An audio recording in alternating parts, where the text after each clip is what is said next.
அரசியலில் என்ன வேண்டுமானாலும் நடக்கலாம், அது எப்பொழுது வேண்டுமானாலும் நடக்கலாம். சாதி வாரியான கணக்கெடுப்பு அவசியமா? இந்த சாதியில தான் பிறக்கணும், இந்த மதத்துல தான் பிறக்கணும், இன்னாருக்கு தான் மகனா பிறக்கணும் அப்படிங்கிறது எதுவுமே நம்ம கையில இல்லை. அதெல்லாம் இயற்கையா நடக்கிற விஷயங்கள்.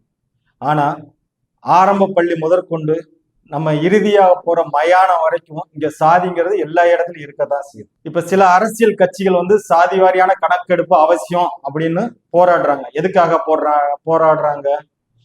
தன்னுடைய சமுதாயத்தை சேர்ந்த மக்கள் எவ்வளவு பேர் இருக்காங்கன்னு தெரிஞ்சுக்கிட்டு அவங்களுக்கான உரிமையை வாங்கி கொடுக்கறதுக்கா, இல்ல அவங்கள வச்சு சாதி அரசியல் பண்றதுக்கா?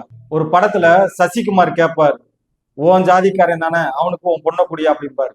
அதுக்கு அவர் சொல்லுவாரு, என்னது அவனுக்கு போய் என் பொண்ணை கொடுக்கவா அப்படிங்கிற மாதிரி கேட்பாரு.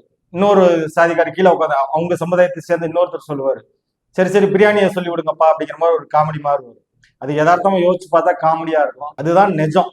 ஒரு சாதிக்குள்ள இருக்கவங்களுக்கே நமக்குள்ள ஒரு ஒற்றுமை இருக்காது. அப்படி இருக்கிற பட்சத்துல இந்த சாதி வாரியான கணக்கெடுப்பு எடுத்தாங்கன்னா இன்னும் நாட்டுல பிரச்சனை அதிகமான முறையில தான் வர்றதுக்கான வாய்ப்புகள் நிறைய இருக்கு. சாதி மீது பற்று இருக்கலாம், ஆனா அது வெறியாயிடக்கூடாது.